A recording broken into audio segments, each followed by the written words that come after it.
Ми продовжуємо прямий ефір на телеканалі АТR. Мене звати Олег Борисов. В наступну годину будемо разом з вами працювати, піднімати вже традиційно найактуальніші теми, які стосуються як України, так і світу. Вже готовий вітати у нашій студії гості цієї години. Це Валентин Гладких, політичний експерт громадської організації «Слово і діло». Я вас вітаю. Добрий вечір. Дякую, що долучились до нашого ефіру. Тож одразу перейдемо до оперативної інформації і, звісно, до теми нашої розмови.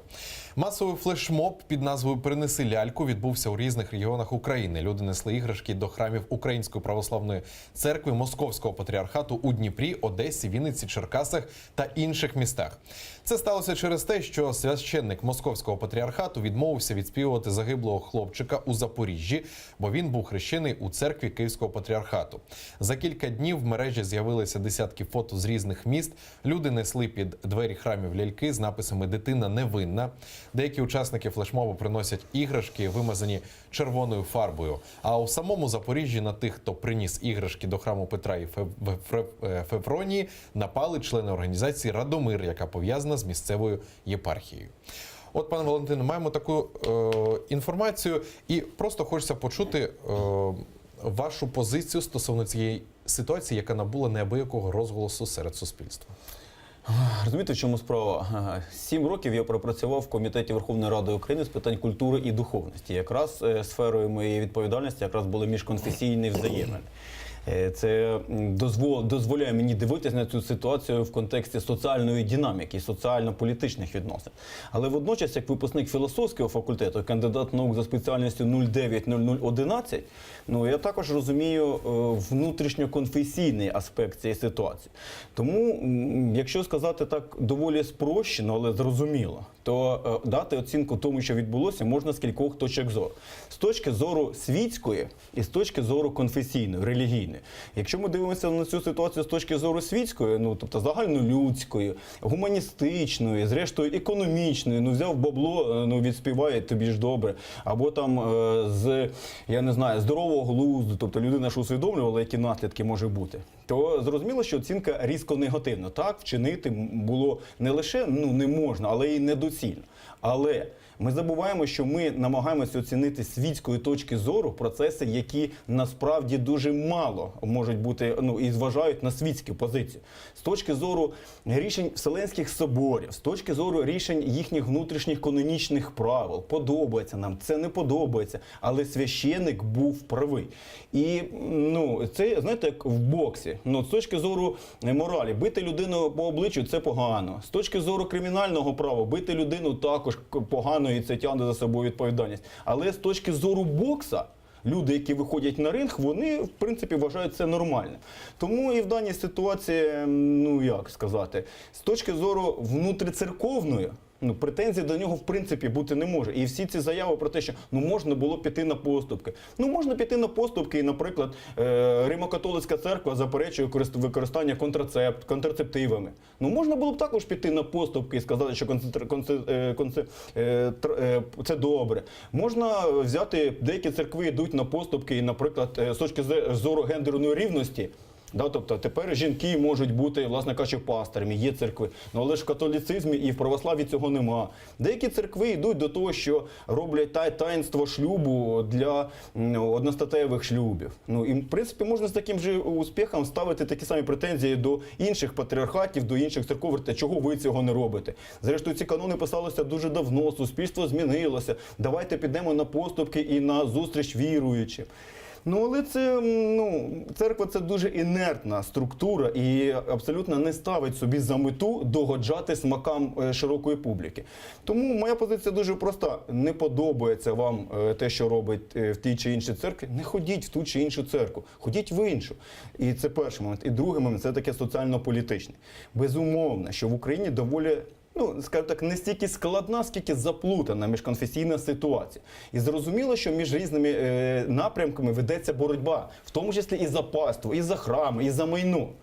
І зрозуміло, що певні конфесії сьогодні, користуючись такою ситуацією, намагаються перерозподілити, умовно кажучи, ринок релігійних послуг, якщо так сказати. І забувають одну просту річ, що задача церкви іманентна задача церкви – це не служити державі, це не виховувати патріотів, це не сприяти формуванню національної ідентичності. Функція церкви – служити Богу і займатися душепастерською діяльністю, рятувати душі. Ну да, я розумію, що в Україні багато хто за ідеал має це те, що називається російське політичне православ'я.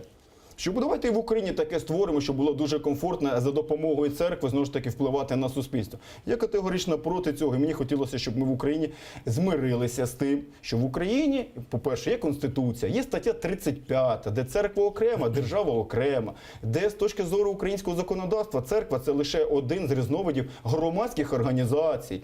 Відповідно,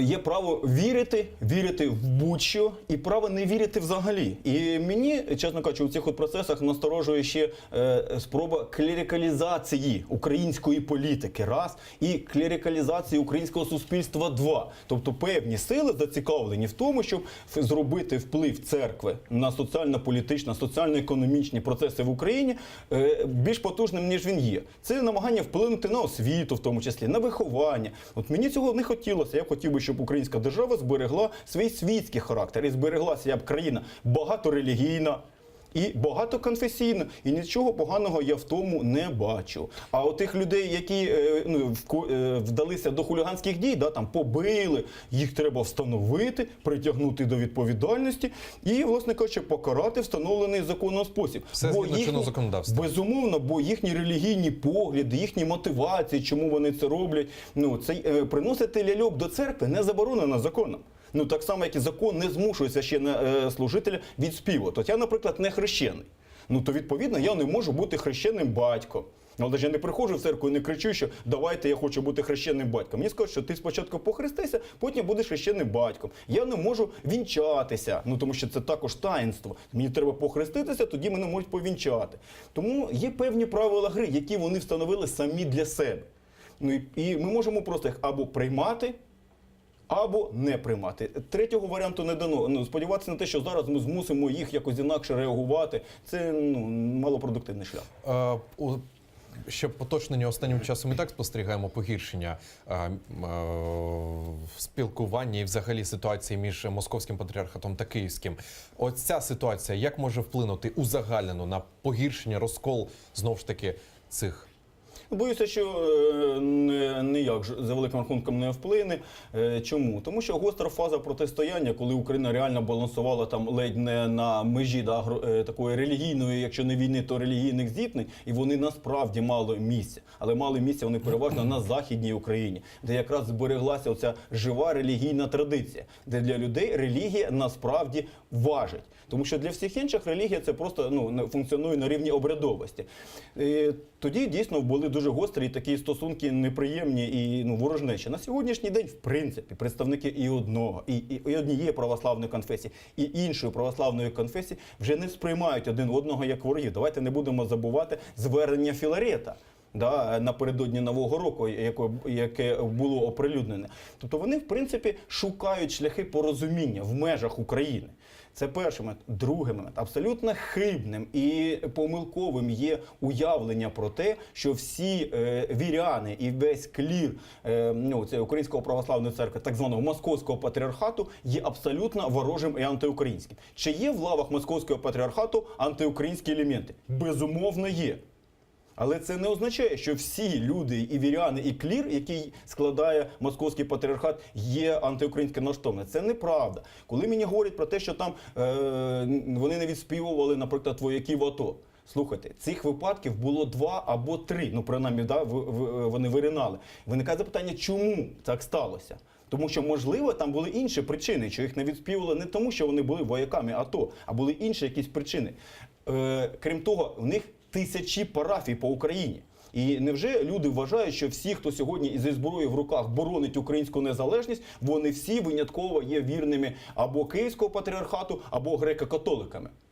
Ні, безумовно, ні. І тому ці всі маніпуляції, фальсифікації, вони і сприяють у цьому зростанню в суспільстві напружень. І зрозуміло, що середньовіччя, точніше з доби нового часу, був цей принцип «чия земля, того і віра». який, власне кажучи, полягає в тому, що подобається це нам чи не подобається, але якщо у вас паства є україномовною, якщо ваша паства дотримується проукраїнських поглядів, то священник, який приходить і проповідує цій пастві, у нього є дві альтернативи. Або говорити речі, які паства не сприймає, і втратити паству. Або, зрештою, зупинити там свою якусь проросійську пропаганду, чи ці рашистські якісь погляди, і займатися своїми безпосередніми функціями, спасінням душі. І ще один момент, на який би хотів звернути увагу. Здається, у 2002 році ми робили аналіз. Не ми робили фахівці, просто у нас в комітеті цей аналіз був. І сутність якого полягала в тому, що ми наклали мапу релігійну, тобто кількість приходів різних конфесій, різних патріархатів, на мапу електоральну. І потім це відстежували, зокрема, і в 2004-2005 роках. Так ситуація виходить такою, що там, де розповсюджений московський патріархат і їхні парафії, зовсім не було більше голосів, за умовно кажучи, білоблакитних. І це ілюзія про те, що там на сході України дуже розповсюджений московський патріархат, це також не відповідає дійсності. Там дуже розповсюджені неорелігії, дуже розповсюджені протестантські течії. І московський патріархат, якщо ми подивимося, де знаходяться основні їхні парафії, приходи, то вони якраз знаходяться переважно в центральній Україні. Центрально-західній Україні, тобто там, де більш-менш збереглася релігійна традиція, де люди переважно україномовні, де люди голосували переважно, за умовно кажучи, помаранчевий політичний спектр. Але це нікому не цікаво, розумієте? Тому що людям дуже комфортні прості схеми.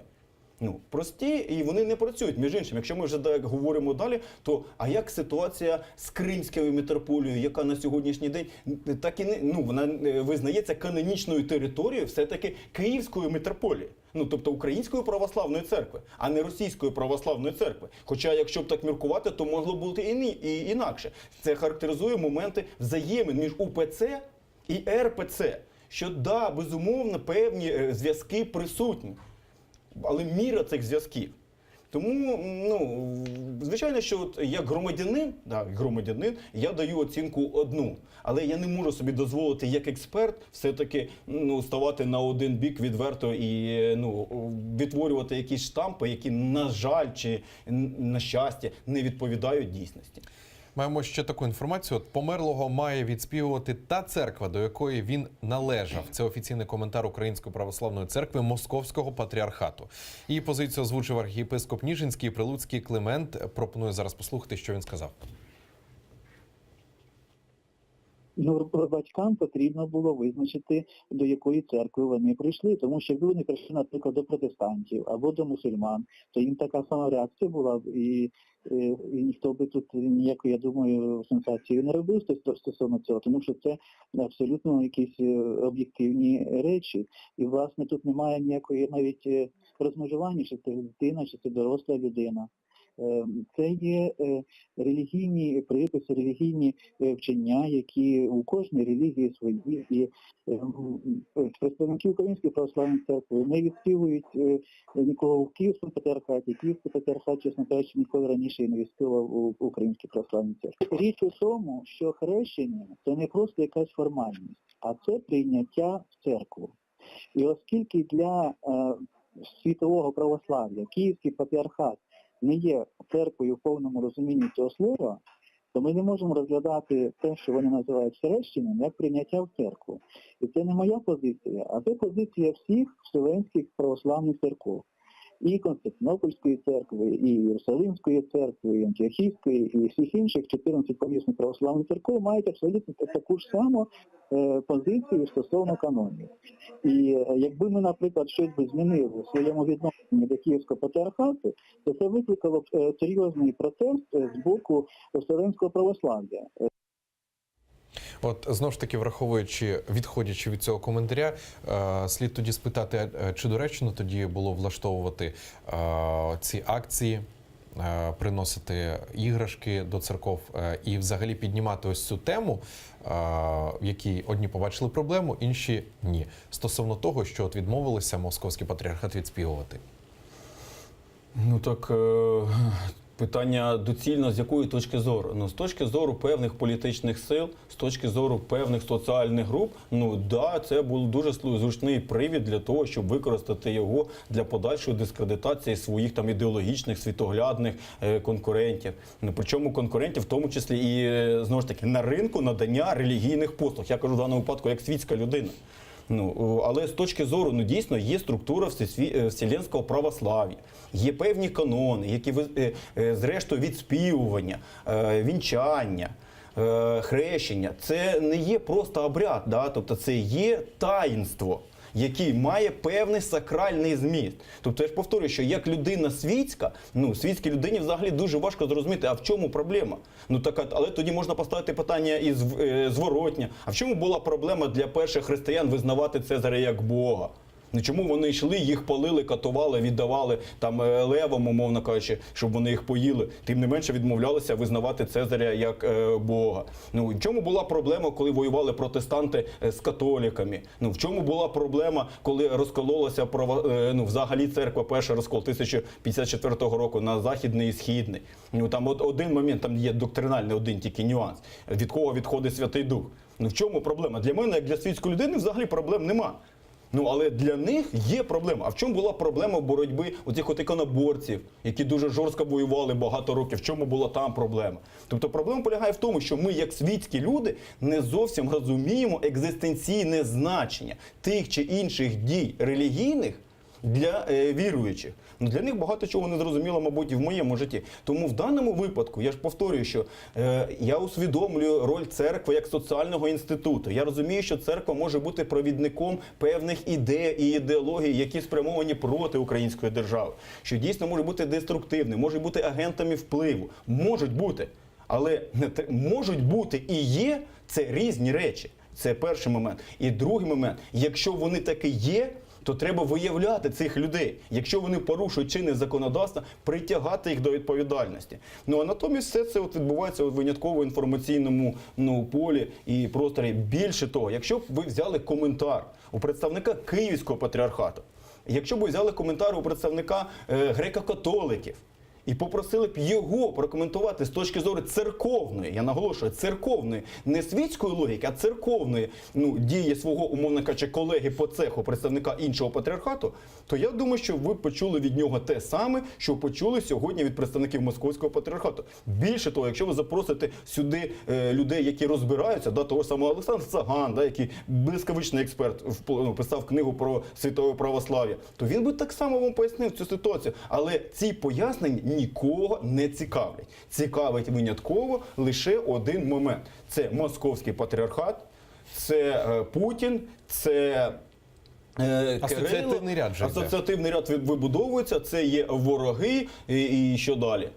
Що далі? Тобто виходить так, що всі вірні Московського патріархату є вороги. А їх достатньо багато в Україні. Більше того, у нас значна частина українців, давайте ж не будемо лукавити, в принципі не розрізняє одне від іншого. Хоча між ними також є відмінності. Відмінності в мові богослужіння. Між іншим, якщо ми заговорили за мову богослужіння, то знову ж таки для нас, як для світських людей, це не має значення. Ну, яка різниця, якою мовою там цей поп щось бельмоче собі під носа.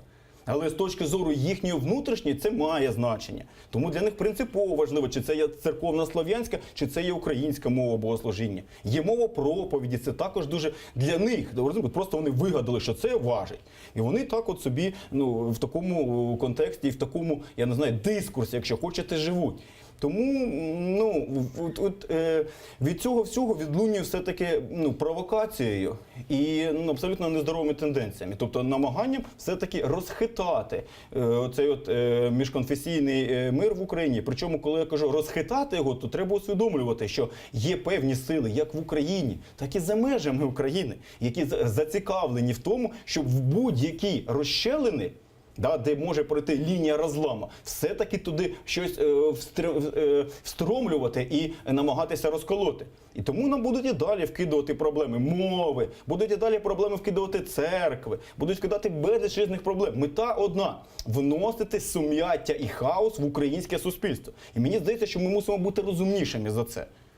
От ви згадали про порозуміння між Київським і Московським патріархатом. Чи можливо воно взагалі, як ви гадаєте? Ну, порозуміння, знову ж таки, в якому розумінні? В нашому світському розумінні. В нашому світському розумінні у них є і на сьогоднішній день є достатньо високий рівень порозуміння. Вони більше, практично не захоплюють один у одного храми, вони не йдуть з вилами один на одного. Так, в контексті того, що ми говорили, да, і позиції окремих представників кліру Московського патріархату до війни на Донбасі дійсно призвело до того, що певні приходи починають намагаються вийти. Тут є особливості українського законодавства в цьому, тому що у нас є суб'єктом правовідносин, є релігійна громада, тобто не церква, а й релігійна громада. Тому виникають проблеми з власністю на ці храми. Але це, знову ж таки, проблема іншого. Якщо ми говоримо про розуміння з релігійної точки зору, то яке може бути порозуміння? Це винятково є таке зване молитовна єдність. Це взаємні спомини один одного в молитвах. А це означає, що український патріархат мусить, зрештою, бути прийнятий в структуру вселенського православ'я. На сьогоднішній день поки що цього не відбулося. Чи відбудеться це завтра? Цього ніхто не буде знати. Можна лише сказати, що і свого часу московський патріархат також 140 років, здається, ніхто не визнавав. Але нічого страшного, це ж не заважало їм собі існувати, як вони існують. Тому що, я повторюю, є відмінність між оцінки зсередини і оцінки ззовні. І от мені хотілося, щоб ми все-таки, як світська держава, оцінювали ситуацію винятково ззовні. Що вони роблять всередині, це їхні внутрішні, внутріцерковні справи, куди нам лізти не тільки не треба, але й не можна. Пане Валентине, повернемося ще до і цієї теми, і до інших, але зараз до оперативної інформації маємо змогу почути, що відбувається в Вишгородському районному суді. Там нині заслуховують, обирають запобіжний захід підозрюваними у вбивстві Ірини Ноздровської. Давайте послухаємо наживо. То тільки зараз він може якимось чином впливати на них. Цього він робити не робив і робити не буде. Я про це заявляю з повною впевненістю, оскільки матеріалів відповідної поведінки, неналежної поведінки мого підзахисного також не надано.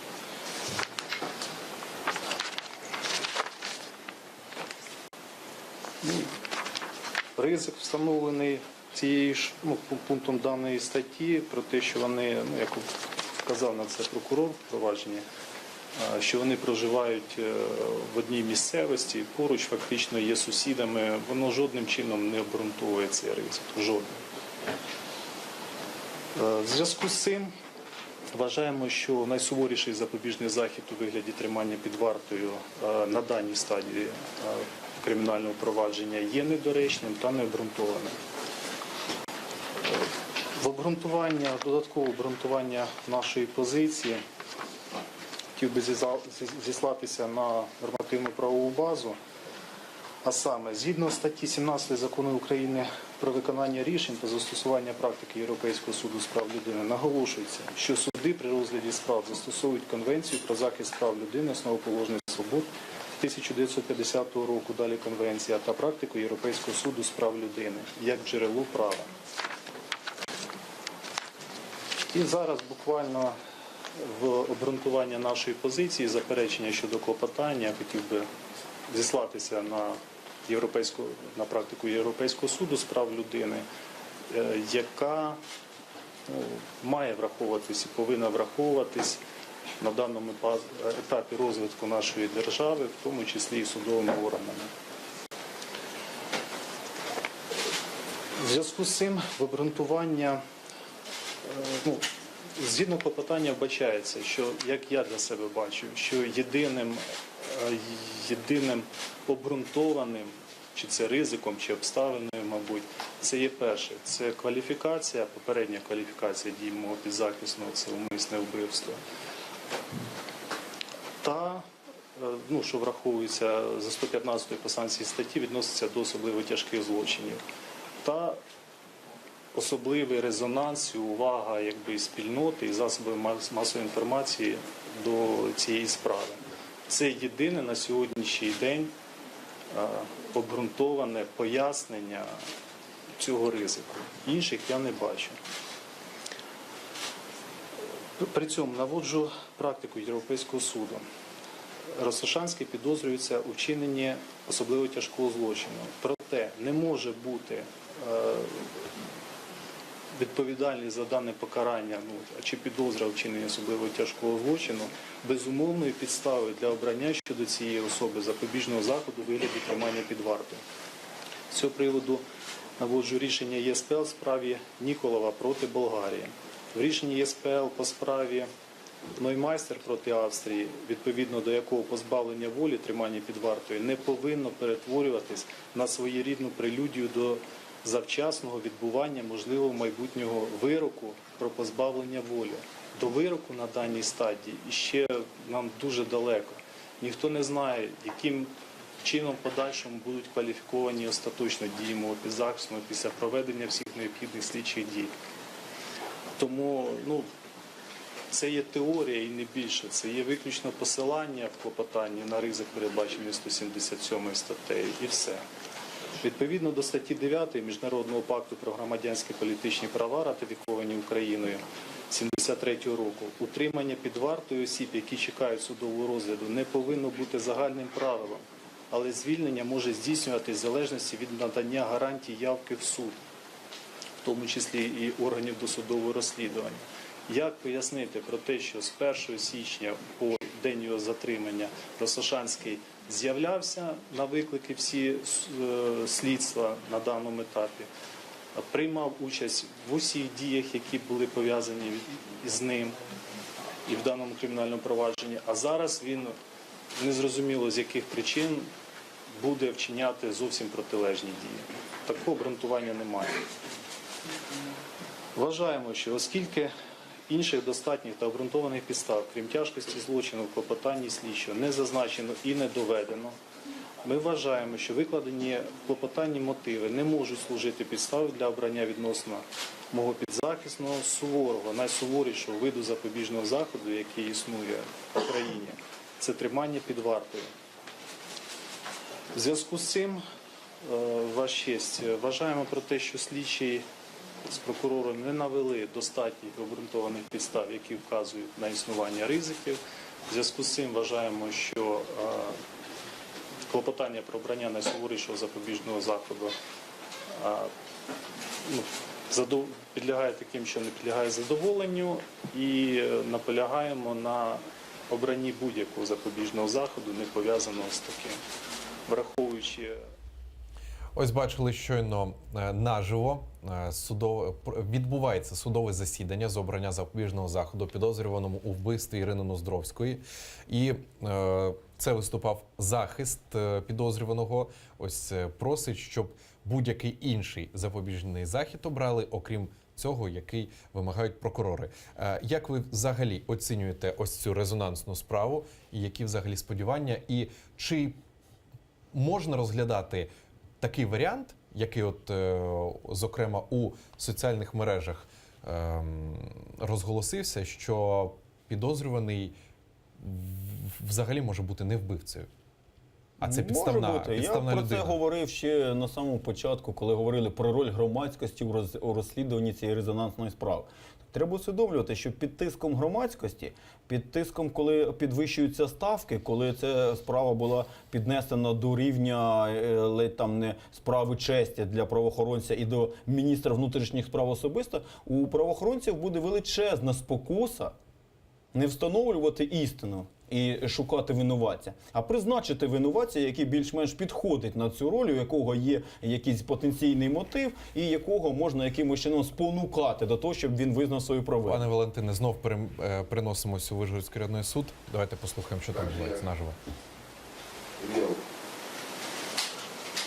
возможность слышать угрозы в свой адрес, в адрес моей семьи, и не только в адрес всего нашего микрорайона Советский, где обещали спалить весь Советский. Это я тоже переживаю. У меня есть постоянное место работы, и я никуда от следствия не прятался и прятаться не собираюсь. Поэтому прошу применить ко мне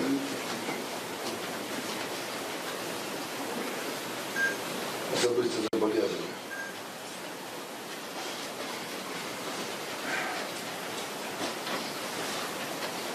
Я принимал активное участие в следственных действиях. Буду принимать, если потребуется, по первому вызову следователя, явлюсь на допрос, так как и делал это до этого.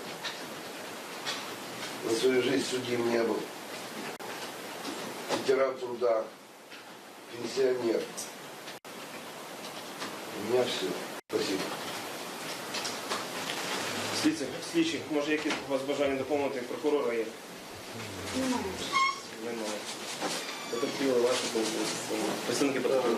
Шановний суд, адвокат Панченко, інтереси Володимир, всіх наших колег, з врахуванням того, що підозрюваний визнав свою вину, ми вважаємо, що доцільно його тримати, напевно, під вартою.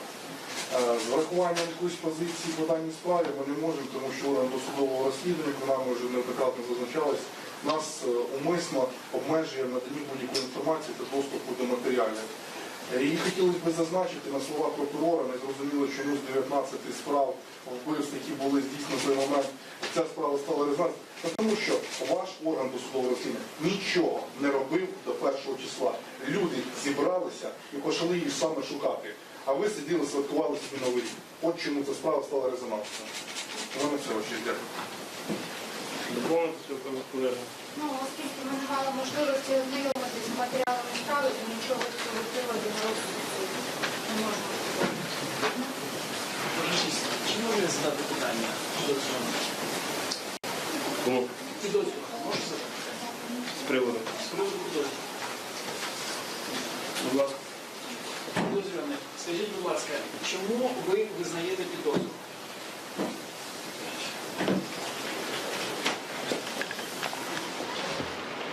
Статья 63 отвечает адвокату туда. Дякую. Вот адвокат, но он попил крови с моей сыном.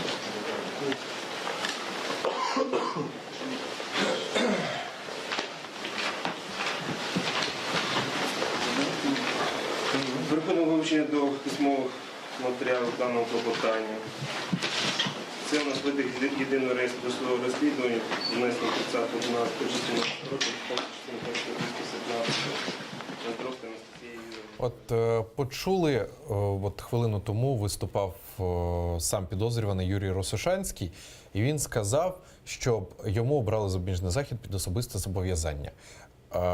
Тобто він по факту і тут, у залі судового засідання, зізнався в тому, що він вбив. Ну, ви Чи як це розуміти взагалі? Ну, знаєте, навіть в добу інквізиції і в добу великих політичних репресій в Радянському Союзі Кримінально-процесуальний кодекс передбачав, окрім щиросердного зізнання, ще наявність якихось доказів і матеріальних, в тому числі доказів. Навіть просто свідчень не завжди вистачає. Тому, знаєте, як цей анекдот є про те, як катують в гестапо муху, і вона волає, що слон, я тільки по нирках не бийте. Ми всі прекрасно знаємо, що таке українська правоохоронна система, яка еволюціонувала від цієї радянської репресивної системи. Бо у нас досі правоохоронні органи є репресивними органами. І рівень довіри до них, на жаль, дуже низький. Тому я не знаю, чесно кажучи, я чесно сумніваюся, що його зараз відпустять під особисте зобов'язання, тому що у нас і в суспільстві таке панує невігластво правове. Навіть якщо люди не розрізняють покарання і запобіжний захід. Тому що людина є невинною, і у нас є презумпція невинуватості. Доки проти неї не набуде законної сили вирок суду. Досі ми вважаємо, що невинну людину треба тримати по суті в умовах скотських. І один із журналістів показував, які умови в Лук'янівському СІЗО. Потім народним депутатом на тому став. Тобто основна мета взяти під варту яка? Якщо людина може впливати на свідків, тобто на перебіг слідства, і другий момент, якщо вона може втекти, переховуватися від слідства. Це два моменти, але в принципі його можна, я думаю, випустити і під домашній арешт, вдягнути там цей браслет. Але, думаю, цього не станеться. Чому? Тому що раптом він буде сидіти вдома, не в камері, не в буцегарні, де психіку ламають дуже швидко, а вдома. Посидить і подумає, чого це я беру на себе цей тягар і мені світить десятка, незрозуміло за що. І раптом поміняє свою позицію. Тому, звичайно, краще його закрити в цю буцегарню і там далі пресувати, щоб він раптом не передумав. Але потім це може виплисти під час судового вже процесу. Ну і нинішній кримінальний процесуальний кодекс також дає такий широкий простір для того, щоб маніпулювати це. Тому це питання, звичайно, мусять коментувати фахові юристи, які працюють в сфері кримінального судочинства. Але я як політолог можу сказати, що ця ситуація з усією наочністю демонструє. Пункт перший. Українські правоохоронні органи і далі лишаються і сприймаються суспільством як репресивні органи. В Україні дедалі більше виникає підстав говорити про те, що реформа правоохоронних органів все-таки провалилася. Катастрофічно падає рівень довіри навіть до реформованих правоохоронних органів. Пам'ятаєте, що раніше були селфі-копи, до всіх ставилися позитивно. Сьогодні цього не станеться. І четвертий пункт, що є всі підстави підозрювати, що правоохоронна система, якщо навіть вона сходила з тих рейок, на яких вона раніше рухалася, поступово повертається на ті самі рейки. І п'ятий висновок цього, що мені здається, що давно вже треба ставити питання про результати реформи, хто винен в тому, що реформа провалилася. І я задав, здається, навіть у вас в студії заяву Бойка про те, що давайте викликати керівників правоохоронних органів в Верховну Раду. Нехай вони хоча б в Верховній Раді прозвітують, що вони зробили і що змінилося. Але оскільки це ж опозиційний блок, їх не можна, то це все ігнорується. Але вибачте мене, а де звіт уряду? У нас також є певні правила гри. То їх треба дотримуватися. І якщо ми їх не будемо дотримуватися, то це означає, що кожен громадянин України буде сидіти і вірити у ці конспірологічні теорії. Тобто ми не віримо в те, що слідство провело об'єктивне розслідування. Ми не віримо, що це справді винуватець, або, скажімо так, можемо не вірити. І це хибний шлях, це шлях у нікуди, тому що ми будемо все суспільство функціонувати в стані когнітивного дисонансу. А на цьому ґрунті не можна кооперацію побудувати, не можна йти в якесь майбутнє. От ви кажете, про те, щоб з трибуни Верховної Ради звітували про роботу. Сьогодні сам Аброськін у себе на сторінці, знову ж таки, у Фейсбук, це останнім часом вже стає трибуна для звіту, він написав, я хочу процитувати, що саме. Тільки за 2017 рік було скоєно 1551 вбивство, з них 89% розкрито. Ми не живемо і не будемо безперервно коментувати ті чи інші висловлювання осіб, які вважають себе фахівцями. Кожен повинен займатися своєю справою там, де він є справжнім професіоналом. Неможливо надати коректну оцінку, не володіючи повним обсягом всіх обставин скоєного злочину та наявних доказів. Тобто, я так розумію, що пан Аброськін, він дав у своєму пості відповідь тим людям, які кажуть про провал реформ. Я так гадаю, зокрема і ви. Я вам скажу, що я повністю погоджуюся з тим, що сказав пан Аброськін. Але не треба підмінювати поняття. Тому що те, що він сказав, говорить про те, що, безумовно, розслідуванням злочинів, взагалі боротьбою з злочинністю мусять займатися спеціально навчені професіонали. Але проблема, я говорю про інше, я говорю про рівень довіри суспільства до цих професіоналів, їх сприйняття як професіоналів чи непрофесіоналів, і до оцінки результатів їхньої роботи. Тобто статистика – це дуже класно, вона дуже, знаєте, як російська приказка каже, гладко було на бумагі, да забили про овраги. І відбуваються проблеми. Це мені, знаєте, нагадує іншу ситуацію. Це коли Головатий виступав і сказав, що у тому, що провалилася люстрація, виявляється, винне Міністерство юстиції. Виникає запитання, чому Міністерство юстиції винне? А тому, що воно не провело люстрацію у відповідний спосіб.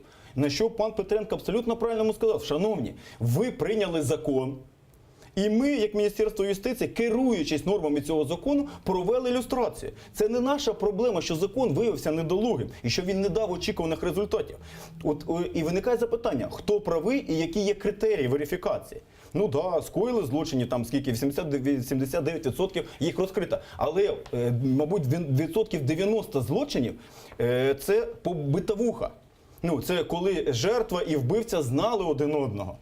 Коли людину затримали на місці скоєння злочину, то зрозуміло, що розкривати такі злочини не є проблемою. Давайте поговоримо про більш складні випадки. Злочини проти Махаурі, злочини проти Шеремета. Я можу ще перерахувати достатньо багато випадків.